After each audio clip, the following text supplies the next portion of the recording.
Olá pessoal, sejam bem-vindos de volta ao canal e hoje mais uma vez vamos abrir a caixa de Pandora para contar uma história bizarra que começou por volta de outubro de 2012, quando uma mulher chamada Amanda Riley criou um blog chamado Lymphoma Can Suck It. Ela criou esse blog para contar toda a sua jornada vivendo com câncer no estágio 4 e através disso, ela conseguiu arrecadar muito dinheiro através de fãs, comunidades evangélicas e grandes organizações que queriam ajudá-la em seu tratamento.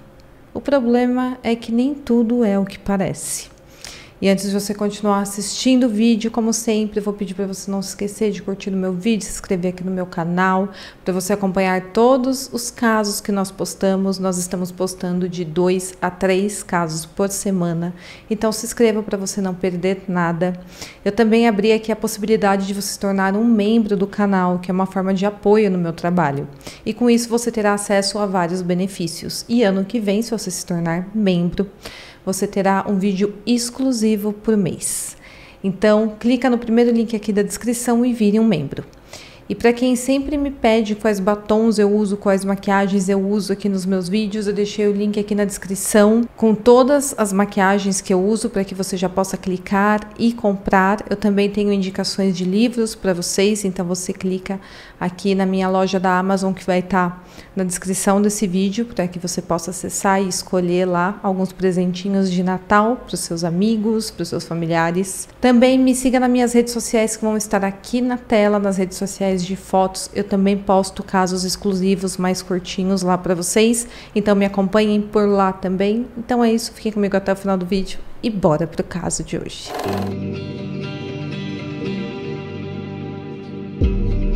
Essa história, na verdade, começa em 2002 e naquela época a Amanda Riley se chamava Amanda Mainer e ela tinha apenas 17 anos.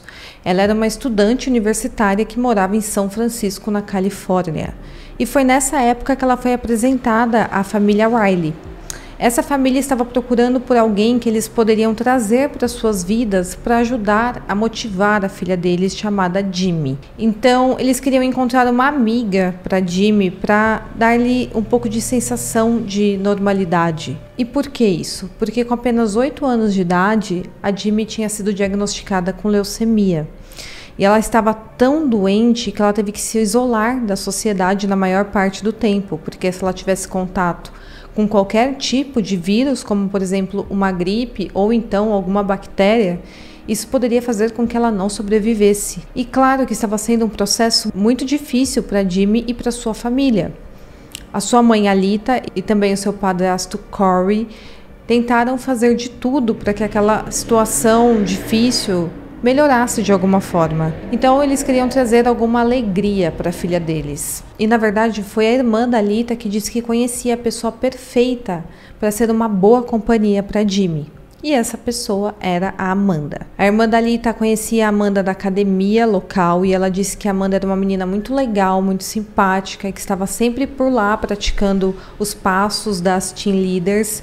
Então, ela estava sempre feliz, animada, estava sempre dançando. Então, ela seria uma ótima companhia para Jimmy, que estava passando por aquela fase ruim. Então, a Amanda foi chamada até a casa da família Riley para ensinar a Jimmy a torcer como uma team leader e também a dançar.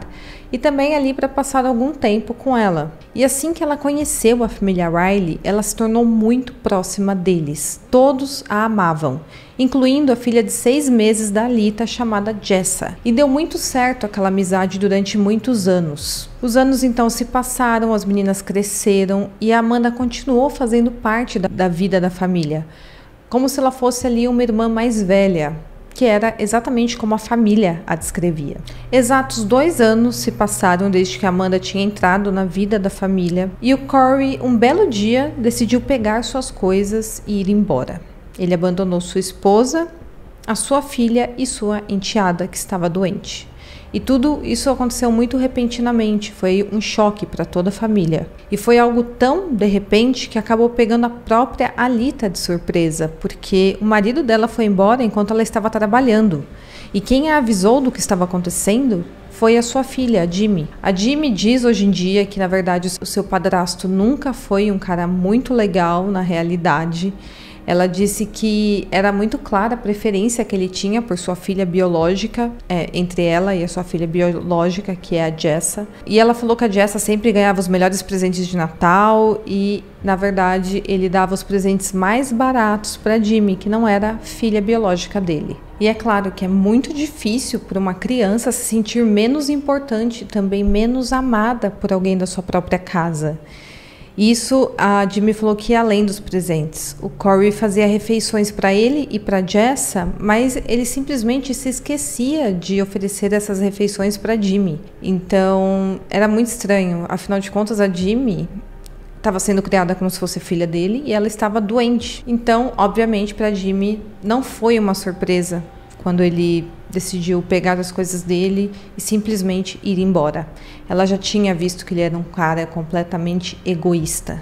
Mas para Alita, para a esposa dele, foi um choque. Ela não esperava aquilo. E pior ainda, foi quando ela descobriu que a Amanda, a adolescente que ela havia convidado para fazer parte da sua família, iria se casar com ele. Na época, a Amanda tinha 20 e poucos anos e sim, ela se casou com o Corey, que estava ali na casa dos 30 anos. Não fica claro quando de fato iniciou esse relacionamento entre os dois, se foram semanas, meses ou anos depois, mas continua sendo algo bem errado. Afinal de contas, a Amanda entrou naquela família para tentar melhorar o convívio da família. E ela simplesmente entrou na casa, talvez tenha seduzido o Corey, e o Corey, sendo um cara nada bacana, aceitou aquilo. E ele pegou as coisas e foi embora e depois se casou com a Amanda, que era uma moça mais nova que a Alita. E foi então que a Amanda virou oficialmente Amanda Riley. Para a Alita, como eu falei, foi uma surpresa bem ruim, mas a vida teve que seguir e ela teve que lidar da melhor forma possível com isso. Afinal, ela tinha uma filha com ele, a Jessa. Com o tempo, ela passou até a conversar com a Amanda, tentou ter um bom convívio. Afinal de contas, os dias que a Jessa passaria com o pai estaria também na presença da Amanda. Então ela passou até a conversar com a Amanda, tentar ter uma certa amizade, e elas falavam dos defeitos do Corey com o tempo e riam juntas. Então realmente ela tentou superar tudo aquilo. Mas claro que essa história não vai parar por aqui. Um belo dia, a Alita recebeu uma notificação por correio avisando que o Corey queria a guarda total da Jessa. A princípio, ela pensou que a Amanda não estava de acordo com aquilo, que ela ficaria do seu lado. E a Alita ligou para ela para falar sobre isso, e assim que conversou com a Amanda, ficou claro que a Amanda apoiava o Corey obter aquela custódia total. Novamente, a Alita teve uma surpresa bem ruim ao que se diz respeito ao Corey e a Amanda. E dessa vez não teve jeito da Alita continuar sendo amigável. Ela simplesmente não quis mais nenhum contato com seu ex-marido e com a Amanda. Enquanto isso, o casal estava determinado a ter a custódia total da Jessa.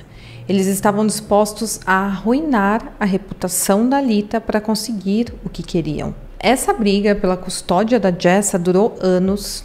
E com isso a gente chega no ano de 2012. Nesse ano, a Amanda teve um filho com Corey e depois que ele nasceu, ela anunciou que havia sido diagnosticada com linfoma de Hodgkins. E com isso, ela decidiu criar um blog.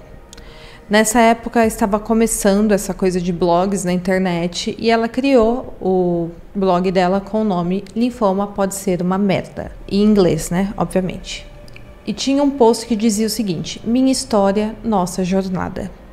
E esse blog foi feito para servir não apenas como um lugar para Amanda atualizar os seus amigos e familiares sobre o seu estado de saúde, mas também para tentar apoiar outras pessoas que lutavam contra essa mesma doença. Em sua primeira postagem, ela compartilhou a história do seu primeiro diagnóstico e como tudo aconteceu logo após o nascimento do seu primeiro filho e como tinha sido tudo muito difícil para ela. E logo de cara o seu blog foi um sucesso. E enquanto isso, aquela briga enorme pela custódia continuava nos bastidores. E claro que o diagnóstico da Amanda desempenhou um papel importante nisso tudo. Porque quando a Alita ficou sabendo, mesmo com muitos motivos para ter raiva do Corey e da Amanda, ela se compadeceu da situação, porque ela já tinha passado por isso com a sua filha. Então ela sabia exatamente como era difícil conviver com tudo aquilo. Além disso, a Amanda tinha acabado de ter o seu primeiro filho. Mas a Alita também, em paralelo, ela não conseguia entender como eles queriam ter a custódia total da Jessa, porque a rotina da família mudaria completamente com o tratamento. Mas, como vocês já devem imaginar, a Amanda nunca esteve doente. Tudo não passava de uma forma deles conseguirem a tal custódia total da Jessa. Eles usaram aquele diagnóstico para ir até o tribunal e pedir um desconto na pensão alimentícia que o Corey pagava para Jessa, alegando que o tratamento da Amanda estava levando eles à falência. E agora fica muito claro o porquê que ele queria a custódia total da filha dele. Com a custódia total, ele não precisaria dar uma pensão para a mãe da filha dele. No final era tudo sobre dinheiro. Eles chegaram a apresentar uma conta médica falsificada no valor de $280 mil como mais uma prova dessa devastação financeira pela qual eles estavam supostamente passando. Enquanto isso, ela publicava no seu blog como a sua doença tinha piorado e depois do nada como um milagre tinha acontecido e ela estava bem de novo. E aí depois de alguns dias ela falava que tinha tido outra notícia ruim, que estava à beira da morte, e depois ela falava que outro milagre aconteceu, estou bem novamente. E ela era muito convincente em tudo isso, ela dava muitos detalhes de cada ida ao hospital, de cada tratamento que ela estava supostamente passando. Então muitas pessoas acreditavam nela, muitas pessoas seguiam o seu blog. Ela tinha vários fãs. E ela também compartilhava toda aquela briga pela custódia, falava como a Alita era uma pessoa ruim, que não deixava ela ter acesso à sua filha, porque ela chamava a Jessa de filha também, falava que era como se fosse sua própria filha. E a batalha pela custódia durou muito tempo, e houve até um ano inteiro em que a Jessa esteve de fato sob a custódia total do seu pai e da Amanda. E não só isso. Durante esse tempo, ela só tinha permissão para falar com a sua mãe ao telefone uma vez por semana e em conversas monitoradas. Eles conseguiram isso mentindo para o juiz, dizendo que a Alita era uma péssima mãe e que tinha vários vícios. E infelizmente o juiz acabou acreditando neles. E desde que a Amanda tinha começado a postar naquele blog em 2012, como eu falei, ela não compartilhava só sua suposta luta, mas também coisas particulares, como, por exemplo, a briga pela custódia. Ela fez parecer que ela era uma mulher muito forte, que estava passando por tudo aquilo, e ainda tinha que lidar com a ex-mulher maluca do seu marido. E como vocês já viram no outro vídeo que eu fiz aqui sobre a roteirista de Grey's Anatomy, que também mentiu da mesma forma que a Amanda, mentir não é um crime. Então você não pode ser preso por isso. Se você abrir um blog na internet lá nos Estados Unidos e começar a postar várias mentiras, você não é preso por isso. A não ser que você convença pessoas a te dar dinheiro. Então, pedir dinheiro sob falsos pretextos é crime. E é isso que a Amanda começou a fazer. E não só isso, ela também falsificou documentos médicos, falsificou atestados médicos, tudo para tornar a sua falsa doença tão real quanto possível. Em setembro de 2013, pouco mais de um ano depois que seu blog foi ao ar, ela adicionou um link ali no seu blog, uma página separada, para enviar dinheiro para ajudar no tratamento dela. Então, ela falou que o custo do seu tratamento estava sendo altíssimo, ela estava indo à falência e precisava de ajuda. Então, as pessoas clicavam no link e doavam dinheiro. Ela acrescentou um texto sobre como todos ficaram emocionados ao saber que ela tinha vencido aquela batalha, e todos ficaram muito felizes quando leram aquele texto. Mas logo depois ela falou que a doença tinha voltado e ela precisava de ajuda financeira. E ela simplesmente descreveu todo o tratamento que supostamente ela passaria. E tudo isso conquistou a empatia dos seus amigos e até de estranhos, e até mesmo de celebridades que deram dinheiro a ela para esses tratamentos médicos. Somente entre 13 de setembro de 2013 e 15 de março de 2015, a Amanda recebeu um total de 447 doações. Mas claro que ela arrumou outras formas de conseguir mais dinheiro. Uma dessas formas foi através da igreja. E essa foi a forma que ela mais ganhou dinheiro de pessoas inocentes e também caridosas que tinham se compadecido da sua situação. A igreja que ela passou a frequentar era a igreja comunitária em São José, que é visitada por milhares de pessoas a cada semana. É uma comunidade gigante. E ela viu ali uma ótima oportunidade para conseguir mais e mais dinheiro. Ela decidiu se usar desse grupo religioso que tinha dentro dessa igreja, que era focado para jovens e adultos de 13 a 37 anos. E esse grupo era liderado por um homem chamado Pastor Jesse. E esse pastor se compadeceu da situação dela e deu espaço para ela falar sobre sua doença e também solicitar dinheiro durante o culto semanal. E isso durou vários anos. Ele foi tão vítima quanto todos os outros que estavam ali, porque ele não sabia que ela era uma estelionatária.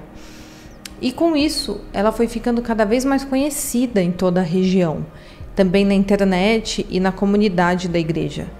Muitas pessoas se inspiravam nela, viam ela como se fosse uma heroína que, apesar de estar à beira da morte, conseguia ser uma pessoa muito positiva, inspirar as outras pessoas. Então ela ficava ali pregando, falando como a vida ainda era bonita para ela. E, de repente, a sua narrativa durante suas pregações mudava para falar sobre finanças e o quanto a sua família estava lutando para conseguir passar por tudo aquilo sem dinheiro. E com tudo isso, as pessoas não hesitavam nem por um segundo em doar dinheiro para ela. O dízimo, inclusive, era dividido com ela. E, além disso, ela fazia arrecadações de fundos. E não só isso, ela também ganhava vários presentes, tanto para ela quanto para os seus filhos. Ela ganhava até milhas para passagens aéreas. Então, na verdade, não faltaram pessoas que queriam o melhor para Amanda. Eles queriam ajudar ela de todas as maneiras que pudessem. Quem não tinha dinheiro, oferecia presente. Quem não conseguia oferecer alguma outra coisa, tinha milhas acumuladas e passava para o nome da Amanda. E eles queriam ajudá-la a se manter viva para acompanhar o crescimento dos seus filhos. E qualquer sacrifício que essas pessoas tivessem que fazer por ela, eles estavam dispostos a fazer. Então, a Amanda e o Corey acabaram engravidando do segundo filho deles, que eles chamaram de bebê milagroso, em uma dessas postagens no blog. Isso porque os médicos tinham dito que após 8 rodadas de quimioterapia era impossível ela engravidar. Fora que ela mencionou que na época que ela engravidou, ela estava usando um DIU, porque ela sabia dos perigos de engravidar durante o tratamento do câncer. Mas ela falou que milagrosamente ela engravidou. E aí, 8 semanas depois de anunciar sua gravidez, milagrosamente a Amanda disse a todos que agora estava liberta do câncer. Ela disse que de alguma forma a sua gravidez tinha revertido o câncer.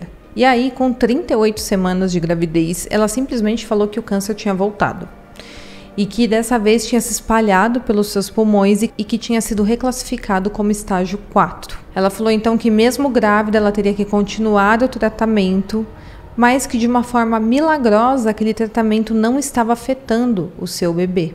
E ele acabou nascendo perfeitamente saudável. E enquanto isso, todos que acessavam o seu blog tinham acesso àquele link para doação, então ela conseguiu mais doações de famílias, de amigos, de desconhecidos, e todo aquele dinheiro ia direto para sua conta bancária pessoal. Outras doações vieram do Facebook, uma arrecadação de fundos foi feita, foram feitas rifas, diversas vendas e até leilões no eBay, que incluíram uma guitarra elétrica autografada dos músicos country Liam Rimes e John Michael Montgomery, e tudo passou de $100 mil, tudo para doar para Amanda. E as pessoas também queriam proporcionar viagens para ela que ela queria ter antes de partir dessa para uma melhor. Afinal de contas, ela estava ali no estágio 4. Em meio a tudo isso, ela raspava os seus cabelos, falando que sabia que eles iriam cair por causa das químios, mas, de alguma forma, o restante dos seus pelos, como sobrancelha e cílios, continuavam intactos. E quem assistiu o vídeo da roteirista de Grey's Anatomy vai se lembrar de que essa foi uma das coisas que fez as pessoas começarem a desconfiar da mentira dela. E no caso da Amanda era ainda pior, porque sua pele estava completamente saudável e bem clarinha, e ela nunca teve uma aparência de pessoa debilitada. Mas no seu blog ela tinha várias fotos dela em salas de espera no hospital, outras aparentemente internada, deitada em macas. Então era difícil as pessoas enxergarem toda aquela farsa. Além disso, ela dava vários detalhes dos processos que passava, quais remédios ela tomava, qual hospital ela frequentava, mas algo que ela nunca fez foi compartilhar o nome dos seus médicos. E isso a roteirista de Grey's Anatomy também fez. Ela nunca falava quem era o médico dela. Mas ainda assim, mesmo com essas brechas em sua história, ela ficou um bom tempo conseguindo manter toda a sua mentira. Em 2015, 3 anos depois que Amanda criou o blog, uma mulher chamada Nancy Moscatello, que é uma repórter investigativa, recebeu uma denúncia anônima por e-mail. Essa pessoa anônima dizia que havia alguém em sua cidade que estava fingindo ter câncer. No e-mail, a pessoa dizia que essa mulher alegava ter câncer no estágio 4 e que de alguma forma tinha conseguido um papel importante de liderança na igreja. E estava usando toda essa mentira para solicitar doações e dinheiro de pessoas de dentro da igreja e também por meio do seu blog online. Então a Nancy, vendo tudo aquilo, ela começou sua própria investigação. E ela começou vasculhando o blog da Amanda, que era o que ela tinha em mãos naquele momento. Ela sabia que conseguir provar isso, que a Amanda estava mentindo, não era tão simples. E que se fosse verdade, seria uma acusação muito séria a se fazer de que a Amanda estava fingindo tudo aquilo. Mas mesmo assim, a Nancy quis continuar sua investigação. O blog já existia há 3 anos, então tinha bastante material para Nancy vasculhar. Além das postagens, tinha diversas fotos e muitos detalhes sobre cada estágio que a Amanda supostamente estava passando. E tudo isso fez com que a história ficasse muito verídica para quem via superficialmente, para quem não investigava a fundo. Mas para Nancy, que começou a olhar os detalhes e a investigar, foi exatamente a grande quantidade de detalhes que fez o castelo de cartas da Amanda se desmanchar. Além disso, a Nancy tinha perdido a sua irmã para a mesma doença, então ela sabia exatamente como era conviver com aquilo. Claro que talvez ela não soubesse todos os detalhes, afinal ela não era médica, mas ela conseguiu perceber que tinha coisas escritas ali no blog que não faziam o menor sentido. E para ter ainda mais certeza da sua investigação, ela pediu ajuda para uma amiga dela que tinha experiência em trabalhar com pacientes com câncer e, após algum tempo analisando o blog, as duas perceberam que sim, tudo era uma fraude. Elas viram que a Amanda estava alegando estar tomando vários medicamentos diferentes, todos juntos, mas elas sabiam, com a experiência que elas tinham, nenhum médico jamais iria prescrever de tomar todos esses remédios juntos. Mas claro que isso não era o suficiente para acusar alguém, então a Nancy acabou indo mais a fundo. Ela começou a investigar também a vida da Amanda Riley, além do blog. E foi aí que ela se deparou com o caso da custódia da Jessa, que, acredite ou não, ainda estava acontecendo nessa época. A Nancy então ficou sabendo daquela batalha pela custódia e ela decidiu entrar em contato com a Alita e tentar obter mais algumas informações sobre a Amanda.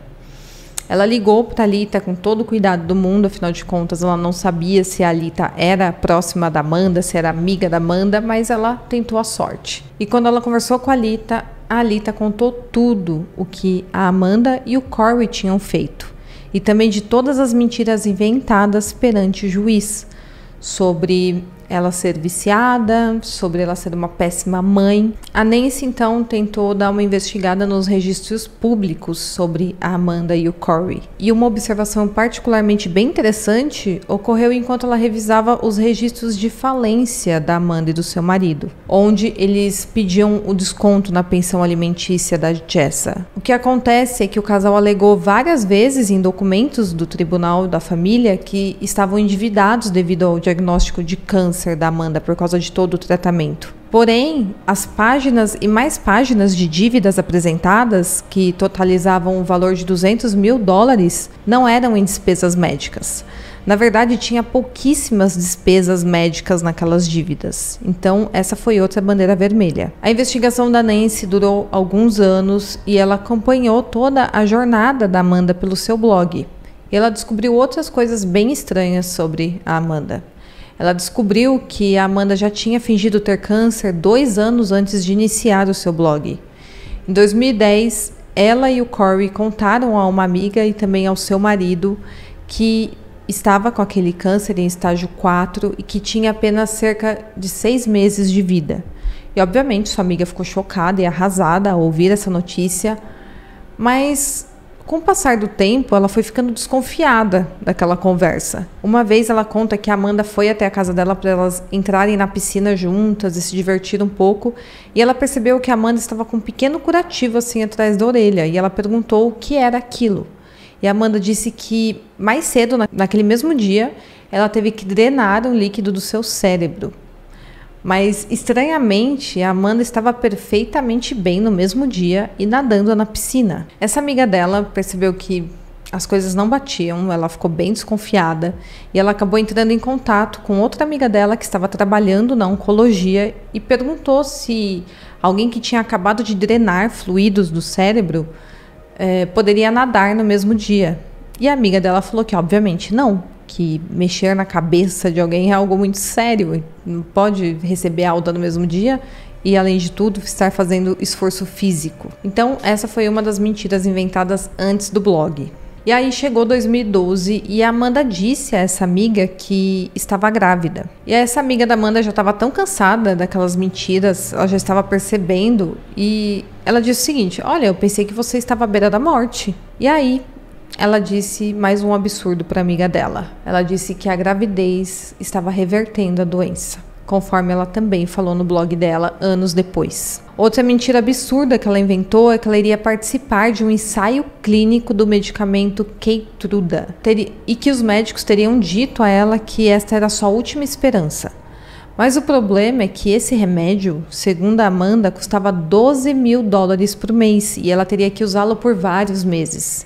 E pior, esse tal ensaio clínico era localizado em um hospital em Nova York. Então, além do custo do tratamento, ela falou que também teria que gastar muito dinheiro para viajar para Nova York todo mês. Ela teria que pagar passagem aérea e hospedagem. Ela então usou seu blog e também seu envolvimento na igreja para solicitar mais dinheiro e também outros atos de bondade das pessoas. Ela então ganhou muito dinheiro com doações novamente e também milhas aéreas, além de arrumarem lugares para ela ficar em Nova York. E ela realmente viajou várias vezes para Nova York para fingir aquele tratamento. E ela sempre arrumava uma forma de ir até o hospital e tirar fotos parecendo que estava recebendo o tratamento na veia. Mas ela estava de fato no hospital, mas com certeza não era para tratamento, daquele tratamento que ela havia falado. Mas talvez ela tenha inventado outros motivos, uma dor de cabeça, falar que estava passando mal no hospital e dava um sorinho na veia dela. E ela aproveitava, tirava foto e colocava no seu blog. E ainda sobre esse ensaio clínico, teve algo que a Amanda postou em seu blog que ficou claro que mais uma vez ela estava mentindo. Ela disse que os seus médicos tinham permitido que ela começasse a administrar o tratamento sozinha em casa. Então, ela não precisaria mais ir para Nova York para tomar aquele medicamento. Então, provavelmente, o que aconteceu foi que a Amanda cansou de ir para Nova York. Ela já tinha passeado tanto que ela queria naquele local, então ela simplesmente falou no blog dela: olha, eu não vou mais precisar ir para lá, eu vou tomar o medicamento em casa. E ela falou que ela poderia injetar aquele medicamento nela mesma, sem a presença de um médico. E quando a Nancy viu esse post, ela soube que era tudo mentira, porque ela sabia que jamais um médico permitiria algo assim. E para ter mais certeza, ela ligou para um hospital para confirmar se isso era possível ou não. Ela falou: olha, vocês liberam pacientes para tomar esse medicamento em casa? Claro que ela não poderia mencionar o nome da Amanda Riley, afinal existe uma lei que não permite que o hospital dê qualquer informação pessoal sobre um paciente, então ela não poderia ligar e perguntar: a Amanda está passando por um tratamento, aí o hospital não pode dar esse tipo de informação. Então ela simplesmente perguntou: aí está ocorrendo um ensaio clínico? O hospital falou que não. E também perguntou: se estivesse ocorrendo um ensaio clínico, esse medicamento poderia ser administrado em casa pelo próprio paciente? E o hospital falou que, claro que não. E mais uma vez ela viu que a história da Amanda não fazia o menor sentido. Mas, conforme eu falei, não tinha como ela perguntar diretamente da Amanda, perguntar se a Amanda era uma paciente, se a Amanda tinha sido diagnosticada com câncer. Porque nem as autoridades podem obter esse tipo de informação de um hospital sem um mandado de um juiz. Então, era uma situação bem difícil, porque exatamente por isso que era tão difícil provar que a Amanda estava mentindo. A Nancy acabou ligando para todos os hospitais onde a Amanda alegou ter sido tratada, que é o City of Hope, o Johns Hopkins, Columbia, UCSF, Kaiser permanente e alguns outros, e com isso ela conseguiu pegar algumas novas mentiras da Amanda. Ela então juntou todas as provas e levou até a polícia. A Nancy logo de cara procurou o departamento de fraude financeira da polícia de São José e ela conseguiu o contato do detetive José Martinez. Ela enviou a ele várias mensagens de celular e também de e-mail, falando que ela tinha um caso em mãos e que precisava que ele investigasse. E depois de algum tempo, ele retornou para Nancy e disse que finalmente daria uma olhada no que ela estava dizendo. Durante a investigação, a Nancy registrou tudo o que ela tinha feito e também com quem ela tinha conversado. Ela fez tudo isso em ordem cronológica e foi tudo isso que ela enviou ao detetive. E com isso, imediatamente quando ele parou para olhar a investigação da Nancy, ele teve muitas informações para começar sua própria investigação. E ele viu que tinha algo bem errado ali na vida da Amanda Riley. Mas assim como a Nancy, o detetive Martinez sabia que seria difícil obter uma resposta direta do hospital sobre o estado de saúde da Amanda, por causa daquela lei que eu falei para vocês.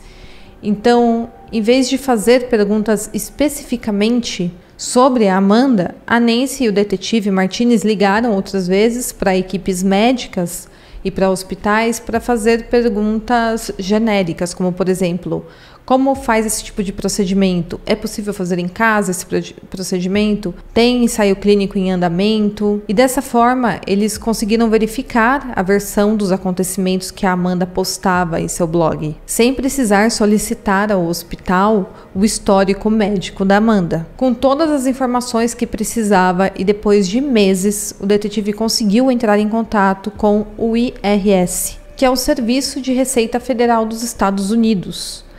Afinal de contas, como eu falei para vocês, ela não estava apenas mentindo, e sim estava recebendo dinheiro sob falsos pretextos, ou seja, era uma fraude.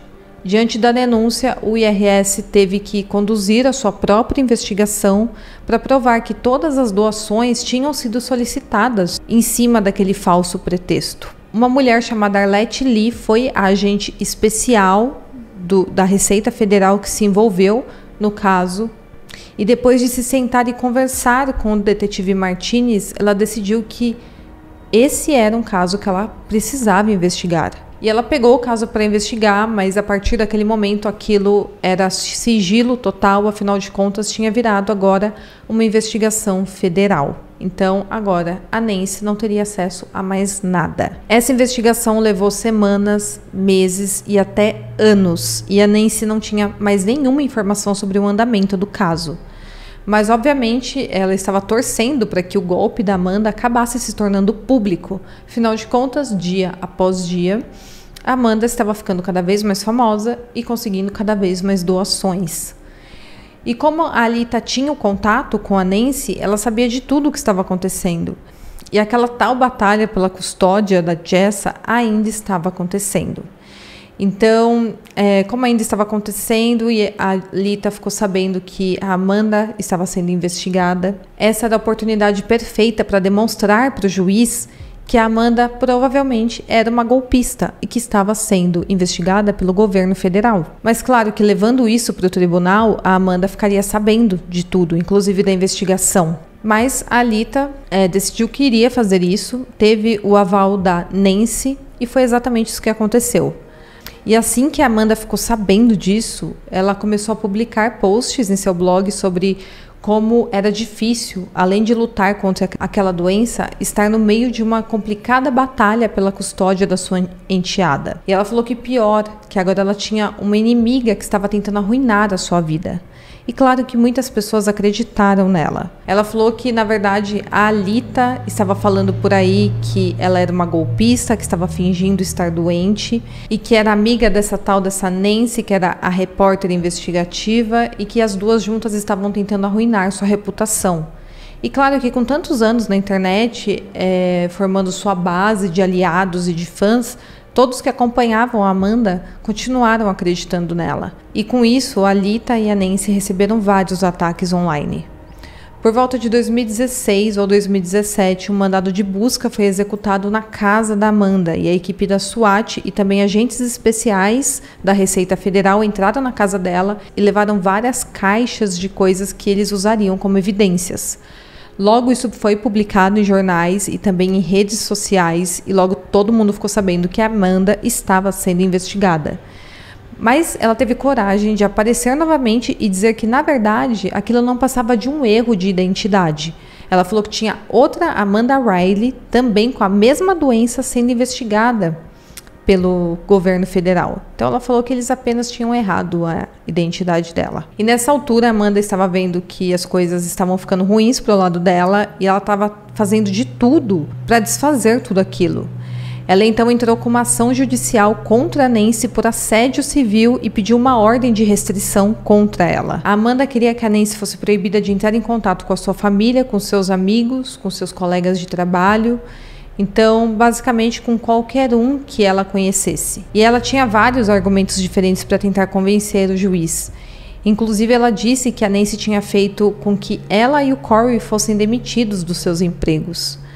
Mas, claro que era tudo mentira, e o juiz fez o que era certo e protegeu a liberdade de imprensa. Afinal de contas, a Nancy é uma repórter investigativa, uma jornalista. Então, ela não estava fazendo nada que era fora da lei. Ao longo da investigação, a Amanda percebeu que as coisas estavam ficando cada vez piores para o lado dela. Ela então tentou excluir o seu blog e também privar suas redes sociais. Ela achou que assim ela conseguiria excluir todos os registros online das suas fraudes. Ela então decidiu também largar o emprego como professora e se tornou diretora de uma academia cristã particular. E ela alegou novamente que estava em remissão. Então, teoricamente, agora ela não precisava de novas doações. Mas claro que como ela era viciada em mentira, ela não iria parar por aí. Ela logo falou no seu novo emprego que sua doença tinha tido uma recaída. Então, a escola onde ela estava trabalhando acabou organizando uma arrecadação de fundos para ela e também para um outro professor que realmente estava com câncer. E eles arrecadaram milhares de dólares para os dois. E pior, ao invés de perceber que o cerco estava se fechando e que precisava parar de mentir, precisava se entregar e parar com tudo aquilo, ela fez pior. Ela foi até o departamento de polícia de São José com uma grande pilha de papéis para entregar para o detetive Martinez para provar que ela realmente tinha câncer. Mas tudo o que tinha ali era uma lista de medicamentos e também planos de tratamento de um site que ela poderia ter entrado e preenchido sozinha. Então, sim, ela entrou naquele site, pegou um plano de tratamento, escreveu sobre sua doença, imprimiu e levou para o detetive. Então, obviamente, isso não provava nada. E jamais ela conseguiria provar que ela tinha câncer, porque ela simplesmente não tinha, então não tinha como. Depois disso, todos que fizeram doações através de páginas de apoio da Amanda receberam uma carta dizendo que tinham sido vítimas de um esquema de fraude. Isso pegou muitas pessoas de surpresa e eles perguntaram a ela o que estava acontecendo. Até mesmo amigos da Amanda entraram em contato com ela perguntando o que estava acontecendo, por que estavam alegando que tinham sido vítimas de fraude. E ainda assim ela tentou continuar com a sua mentira. A primeira coisa que ela disse a seus amigos é que tudo isso fazia parte de um plano da Alita para tentar destruir a sua vida. E a segunda coisa que ela disse a eles foi que ela estava sendo investigada pela Receita Federal porque ela não sabia que tinha que pagar alguns impostos sobre as doações que ela estava recebendo. Então ela alegou que tudo aquilo estava acontecendo por causa de alguns impostos que ela tinha que pagar e que quando ela pagasse tudo ficaria bem. E muitas pessoas acreditaram nela. Mas alguns dos seus amigos começaram a questioná-la sobre tudo aquilo porque não fazia muito sentido a história. Mas ela continuou mandando fotos em hospitais e dizendo que sim, que ela estava doente, passando por aquele momento difícil e estava sendo uma guerreira. E ainda tinha muitas vítimas do esquema da Amanda que não tinham recebido essa tal carta da Receita Federal avisando que tinha sido vítima de fraude. E eles não tinham ideia de que a Amanda era, na verdade, uma criminosa. Isso porque a Receita Federal só podia enviar cartas para pessoas que enviaram dinheiro para Amanda por transferência bancária, que é o que configurava a fraude eletrônica. Se alguém tivesse dado a ela cartões presente, milhas aéreas, refeições, qualquer coisa dessa natureza, legalmente não era considerada uma vítima. Então, formalmente, foram 349 vítimas e as suas doações totalizaram em 105.513 dólares. Mas isso formalmente. Se a gente for somar tudo o que de fato ela ganhou, todas as formas de doação, foi muito mais que isso. Muito mais pessoas e muito mais dinheiro. Arlette Lee, da Receita Federal, apresentou a queixa oficialmente em 2020 e em julho daquele ano, 4 anos após o início da operação, a Amanda foi finalmente presa e indiciada por fraude eletrônica. Em outubro de 2021, ela se declarou culpada em uma audiência que aconteceu via Zoom. E finalmente, após 7 anos enganando e fingindo estar doente, em maio de 2022, a Amanda Riley, com 36 anos, foi condenada a 5 anos de prisão e também 3 anos de liberdade supervisionada.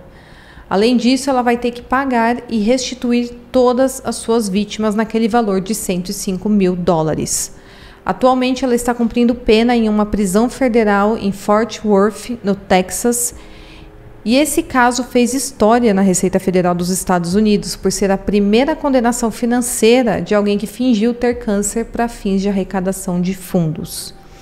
Em sua sentença, a juíza Beth Lampson Freeman disse que a Amanda se aproveitou da bondade e também da boa vontade de pessoas inocentes e amorosas, e invadiu a santidade das comunidades e também dos membros lutados de grupos de apoio. Tudo para fraudar o dinheiro de suas vítimas e financiar seu próprio estilo de vida. Os promotores também fizeram uma observação de que os amigos da Amanda a teriam apoiado se ela simplesmente tivesse pedido ajuda honestamente, se era de dinheiro que ela precisava. Mas, ao invés disso, ela tomou a decisão consciente de mentir para as pessoas que confiavam nela e também de explorar essa mentira para obter ganhos financeiros durante vários anos. Toda essa história da Amanda é o tema do podcast que faz muito sucesso do Charlie Webster, que chama Scamanda, e ele expõe ali toda a teia de mentiras dela, e ele contou com a ajuda das vítimas, de jornalistas e também das autoridades que trabalharam no caso. Então, esse é um caso gigante de uma fraude também muito grande, que demandou muita investigação para ser desvendado. Então é isso, espero muito que vocês tenham gostado, não esqueça de curtir, de se inscrever no meu canal e até o próximo caso.